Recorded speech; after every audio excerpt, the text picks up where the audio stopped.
नमस्कार, India voice पर स्वागत है आपका। मैं हूं आपके साथ प्रियंका मिश्रा। बुलेटिन की करेंगे शुरुआत। प्रयागराज से खबर निकलकर सामने आ रही है। पीसीएसजे 2022 भर्ती परीक्षा में कॉपियों की अदला बदली का मामला। इलाहाबाद हाईकोर्ट में आज मामले की होगी सुनवाई। इलाहाबाद हाईकोर्ट में आज मामले की होगी सुनवाई। यूपी लोक सेवा आयोग ने रिजल्ट किया है संशोधित। 5 नए अभ्यर्थियों को सफल घोषित कर इंटरव्यू के लिए बुलाया गया।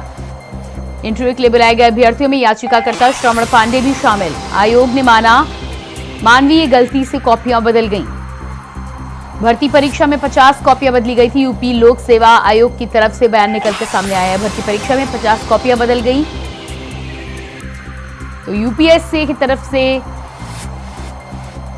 इस सफाई निकलकर सामने आई है। पीसीएसजे 2022 की भर्ती में इलाहाबाद हाईकोर्ट में आज मामले की होगी सुनवाई। कॉपियां बदलने को लेकर मामला। यूपी लोक सेवा आयोग ने रिजल्ट किया संशोधित। 5 लोगों को परीक्षा में सफल घोषित किया गया।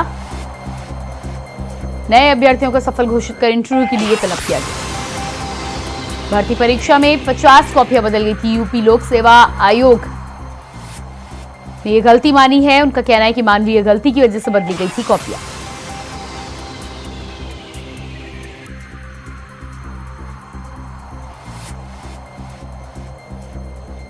और इसी खबर पर हमारे साथ प्रयागराज से संवाददाता शोएब रिजवी लाइव जुड़ चुके हैं। जी शोएब, जिस तरह से पीसीएसजे 2022 भर्ती में ये जानकारी निकलकर सामने आ रही है, यूपीएससी का साफ तौर पर कहना है यहाँ पर कि 50 से अधिक कॉपियां मानवीय गलती की वजह से बदल दी गई थी, जिसके बाद अब रिजल्ट को संशोधित करके जारी एक बार फिर से कर दिया गया। क्या कुछ पूरी जानकारी है?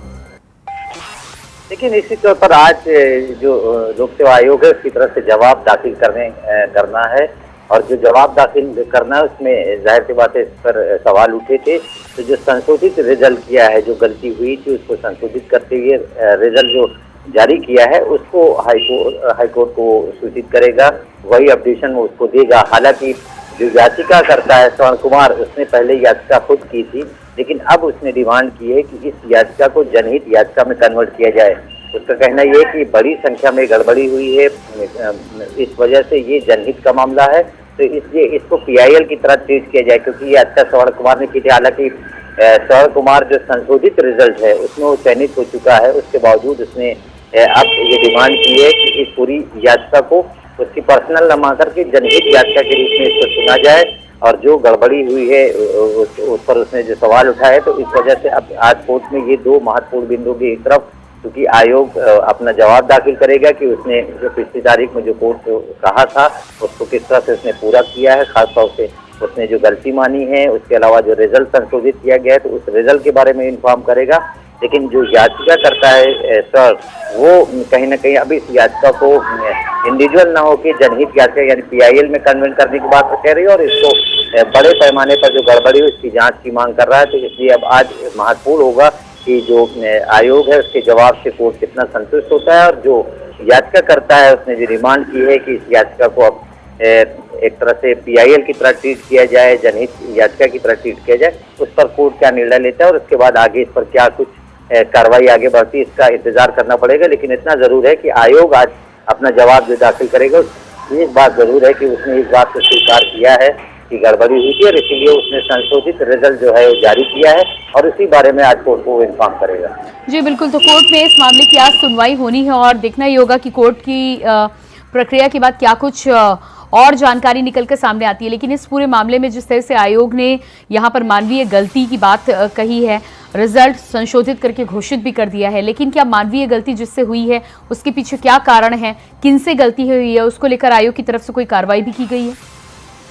बिल्कुल, यही जवाब से बहुत कुछ साफ होगा। हालांकि जो याचिका करता है उसने इसीलिए इस बात को कहा है कि वो इस याचिका को अब पीआईएल के रूप में चाहता है या जनहित याचिका के रूप में, क्योंकि कई छात्रों के भविष्य के साथ जुड़ा हुआ मामला है।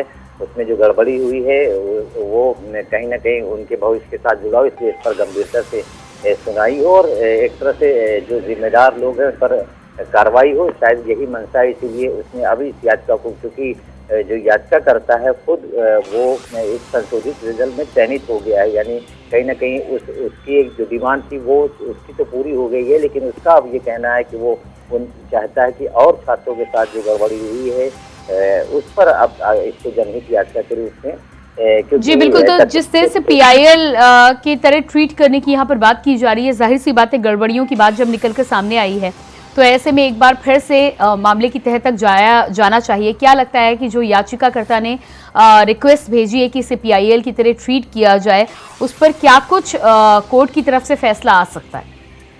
बिल्कुल, अब ये कोर्ट पर निर्भर करेगा। कोर्ट सुनवाई के बाद क्या इसको स्वीकार करता है, उसको पीआईएल की तरह ट्रीट करता है, क्योंकि तकनीकी रूप से जो जानकार उनका ये कहना है कि चूंकि याचिकाकर्ता ने जो याचिका की थी उसमें कहीं ना कहीं उसको राहत मिल चुकी है, उसका संशोधित रिजल्ट में चयन हो गया है, तो फिर ऐसे में हो सकता है उसको ऐसा लग रहा हो कि तकनीकी रूप से ये जो याचिका है फिर यहाँ पे इसकी सुनवाई पूरी हो गई। इसी वजह से शायद उसने ये याचिका में प्रेयर की है कि इसको पीआईएल की तरह देखा जाए। जो और छात्र हैं, जो और गड़बड़ी से शायद किसी वजह से उनको हुआ हो, तो उसकी जांच अगर गंभीरता से की जाए तो शायद और लोगों को न्याय मिले, इसलिए उसने इसको पीआईएल की तरह याचिका में प्रेयर की है। अब कोर्ट इस पर क्या निर्णय करता है, कोर्ट जो आयोग आज अपना हलफनामा दाखिल करेगा, उसमें जो अपनी नई अपडेट है उसको दाखिल करेगा, तो उस पर कोर्ट उससे कितना संतुष्ट होता है, कितना मुतमईन होता है, ये सुनवाई के बाद ही तय होगा। जी बिल्कुल शोएब, तो इस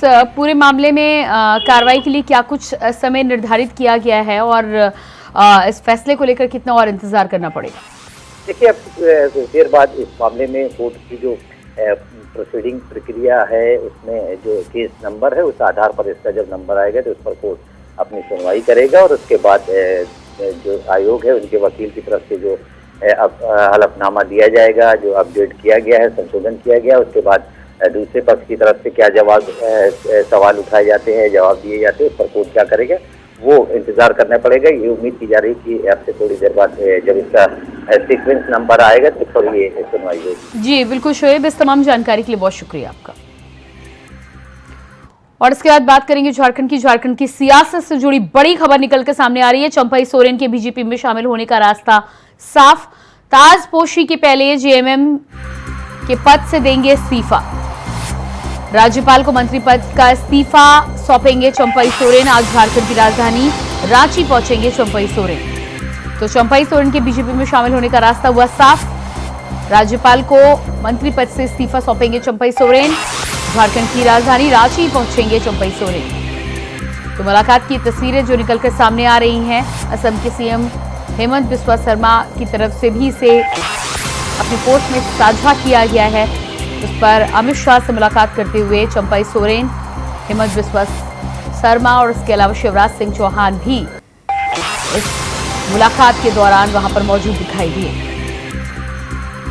तो चंपई सोरेन की राजधानी दिल्ली में गृहमंत्री अमित शाह से मुलाकात के बाद अब यह रास्ता साफ हो चुका है, यानी कि तमाम अटकलों के बीच अब चंपई सोरेन 30 अगस्त को बीजेपी का दामन थामने वाले हैं। और इसके बाद बात करेंगे रायबरेली की। रायबरेली में कल रात से ही रुक रुक कर हो रही बारिश ने नगर पालिका का नाला सफाई अभियान की पोल खोल दी है। यहाँ 8 घंटे की बारिश में ही शहर के ज्यादातर इलाके टापू में तब्दील हो गए हैं। प्रगतिपुरम, इंदिरानगर, खालीसहाट और बहराना जैसे इलाकों में भारी जलभराव हो गया। दरअसल बरसात से पहले नालों की सफाई में बरती जाने वाली लापरवाही का नतीजा भारी जलभराव के तौर पर देखने में सामने आ रहा है, जिससे आम जनजीवन भी प्रभावित हुआ है। उधर भारी वर्षा के कारण जिलाधिकारी हर्षिता माथुर ने सभी स्कूलों में आज के लिए अवकाश घोषित कर दिया।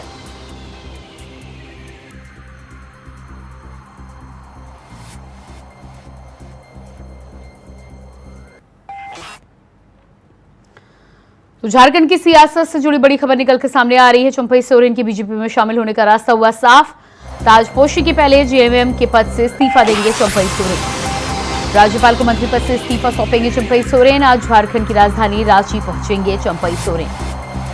तो चंपई सोरेन की राजधानी दिल्ली में गृहमंत्री अमित शाह से मुलाकात के बाद ही ये अटकलें लगभग साफ हो चुकी हैं। 30 अगस्त का समय निर्धारित कर दिया गया है। 30 अगस्त को चंपई सोरेन भारतीय जनता पार्टी में शामिल हो जाएंगे।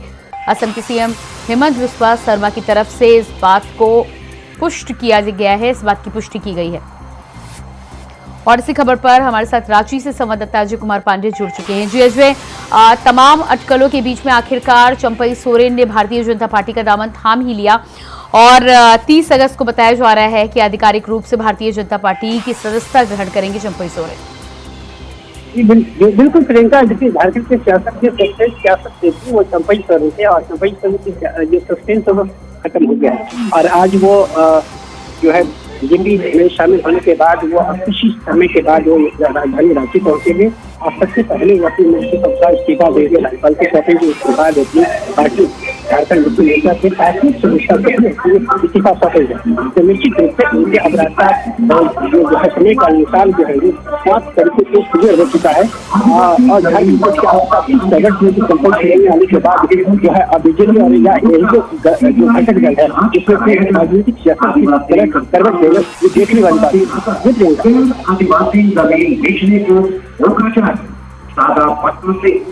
जी बिल्कुल। तो कुल मिलाकर जिस तरह से रास्ता साफ हो चुका है, ताजपोशी से पहले चंपई सोरेन की सुरक्षा भी बढ़ाई गई है, राजधानी रांची पहुंचेंगे और मंत्री पद से इस्तीफा देते हुए नजर आएंगे। ये बिल्कुल देखिए, अब कुछ समय तो वो राजधानी पहुंचेंगे और अपने पद से मंत्री पद से इस्तीफा देंगे और झारखंड मुक्ति मोर्चा के जो प्राथमिक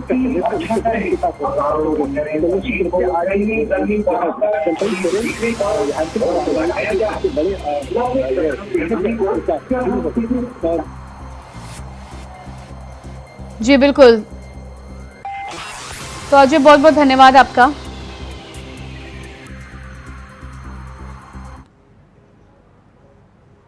और इसके बाद बात करेंगे पश्चिम बंगाल की। पश्चिम बंगाल में पुलिस ने कई बीजेपी नेताओं को हिरासत में ले लिया। इसी दौरान लॉकेट चैटर्जी को भी हिरासत में लिया गया। दरअसल लॉकेट चैटर्जी बीजेपी के 12 घंटे के भारत बंद के आह्वान के बाद कोलकाता के बाटा चौक पर विरोध प्रदर्शन में शामिल हुई। हिरासत में कई बीजेपी नेता। बीजेपी की तरफ से बंगाल बंद का आज आह्वान किया गया है, जिसमें भारी संख्या में लोग शिरकत कर रहे हैं। ऐसे में भारतीय जनता पार्टी के नेताओं की गिरफ्तारी को लेकर भी खबरें निकलकर बंगाल से सामने आ रही है। विरोध प्रदर्शन में शामिल हुई लॉकेट चैटर्जी को भी हिरासत में लिया गया। तो बीजेपी नेता लॉकेट चैटर्जी को हिरासत में लिया गया है। बंगाल बंद के आह्वान करने के लिए भारतीय जनता पार्टी की तरफ से तमाम नेता और कार्यकर्ता बंगाल बंद में शामिल होते हुए नजर आए। साथ ही साथ भारी संख्या में लोग भी उनके साथ नजर आ रहे हैं।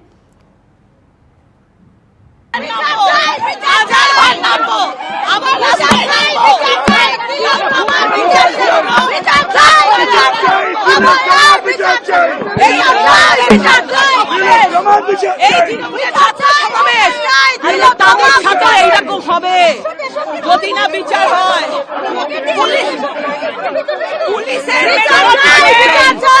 যারাই আজকে আওয়াজ তুলবে তাদের জন্য 163 যারা আওয়াজ তুলবে যারা প্রতিবাদ করবে তাদের জন্য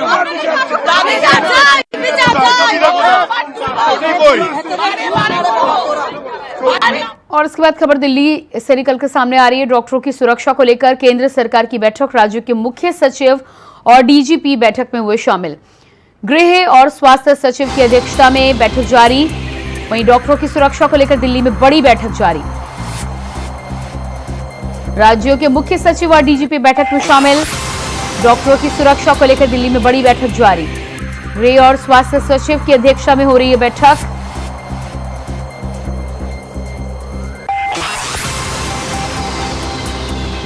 राज्यों के मुख्य सचिव और डीजीपी भी बैठक में शामिल।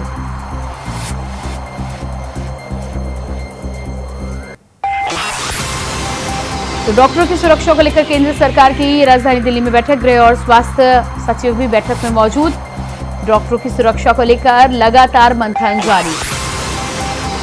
तो बंगाल में हुई घटना के बाद लगातार देश के अलग अलग हिस्सों में जिस तरह से डॉक्टर और मेडिकल हॉस्पिटल्स के साथ ही साथ मेडिकल कॉलेज में सुरक्षा को लेकर सवाल उठ रहे हैं, ऐसे में दिल्ली में भी केंद्र सरकार की तरफ से बड़ी बैठक का आयोजन किया गया है। गृह और स्वास्थ्य सचिव की अध्यक्षता में की जा रही है बैठक। डॉक्टरों की सुरक्षा को लेकर केंद्र सरकार की अहम बैठक।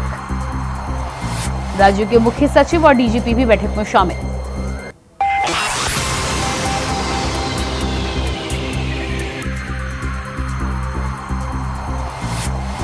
और इसी खबर पर दिल्ली से हमारे साथ संवाददाता अजय चौहान फोन लाइन पर जुड़ चुके हैं। जी अजय, राजधानी दिल्ली में जिस तरह से केंद्र की तरफ से डॉक्टरों की सुरक्षा को लेकर बड़ी बैठक बुलाई गई है, तमाम राज्यों के राज्य सचिव उसके अलावा डीजीपी भी बैठक में शामिल हैं। क्या कुछ मंथन और क्या कुछ इसके बाद बैठक के बाद निकलकर सामने आ सकता है?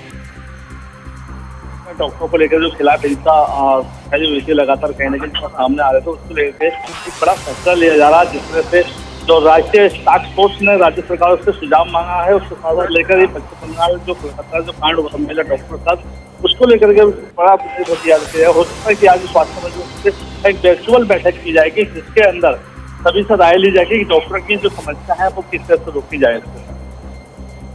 जी बिल्कुल, तो डॉक्टरों की सुरक्षा को लेकर जिस तरह से अहम बैठक चल रही है, गृह और स्वास्थ्य सचिव भी बैठक में मौजूद हैं, तमाम आला अधिकारी भी बैठक में मौजूद हैं। सुरक्षा को लेकर लगातार जिस तरह के सवाल उठाए जा रहे थे, केंद्र सरकार ने कई नियमों में इसके बाद बदलाव भी किया है, FIR को लेकर भी आदेश जारी कर दिया गया है।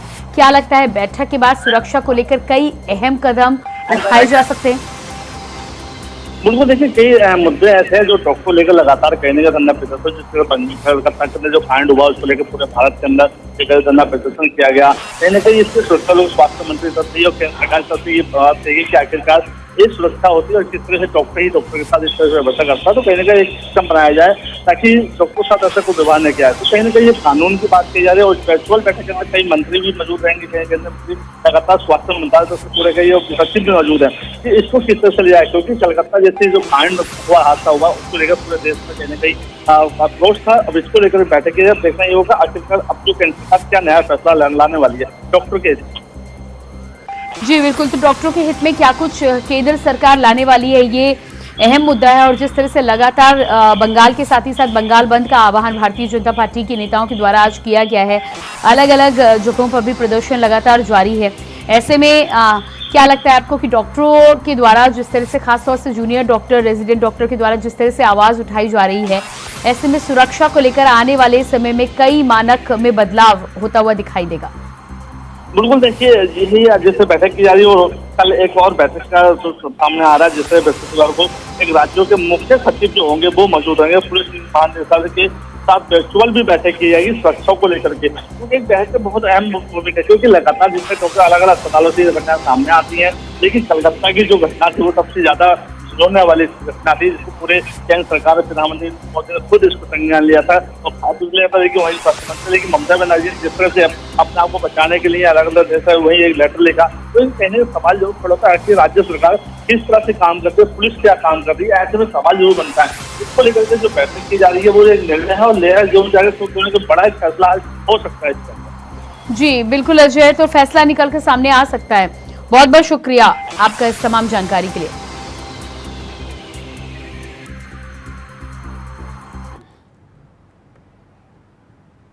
और इसके बाद आइए आपको सीधी लिए चलते हैं देहरादून, जहां पर बीजेपी सदस्यता अभियान कार्यक्रम की शुरुआत हो चुकी है। इस कार्यक्रम में मुख्यमंत्री धामी भी शामिल हुए हैं, संयुक्त मोर्चे की बैठक भी की जा रही है।